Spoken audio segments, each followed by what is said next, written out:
All right, no surprise here. Chicago traffic is among the worst in the country. A transportation analytics firm actually says Chicago and New York City drivers spend 102 hours in traffic in the year 2024. Do the math, that's a lot of hours per week. And it's only getting worse for us here in Chicago.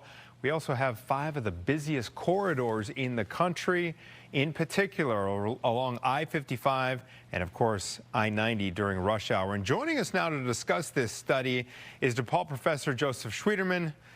Professor Schwieterman, thank you for being on the program. Really appreciate it. And I want to start off by asking you, are you surprised that Chicago came out on top of this study for 2024? Well, we are. In the sense the pandemic changed the mix. We do have people working from home. Unfortunately, that congestion is back. And I think what's notable about the study is even the rush hour is back. We aren't getting much relief from the changing work pattern. So it's not a good distinction for us. Not good at all. Now, the Kennedy reversibles, we understand they're going to be opening up sometime next week. I do remember when they reopened after they widened the Dan Ryan. Anecdotally, from my perspective, it feels like the Dan Ryan runs smoother ever since that happened years and years ago. Do you think when the reversibles open and the whole Kennedy project is done that that'll make a difference for the North and West Siders? That will, and I can't tell you how many people have voiced frustration, how long that's taking. It's a multi-year project, and it's a diagonal, so it's really not possible to expand that because of the geometry of the road. And so it's really made like trips to O'Hare difficult, often well over an hour. It'd be a big help, we'll see, especially if you're moving in the direction of the rush hour, since they do, they do switch in the middle of the day based on the direction. In your experience here in Chicago, are we redoing and revamping our roadways in a smart and effective way over the years? Are we hitting the construction button too often at times, not often enough, or are we in the Goldilocks zone?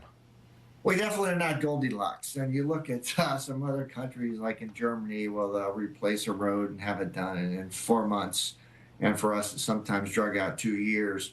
And a lot of these highways, as this picture shows, are moving nearing the end of their useful lives. They're just a lot of infrastructure from the 60s, 70s that just has to be replaced. So it's just very painful during this. And there's discussion if we should think about congestion pricing. New York rolled that out a couple weeks ago. It would be different here.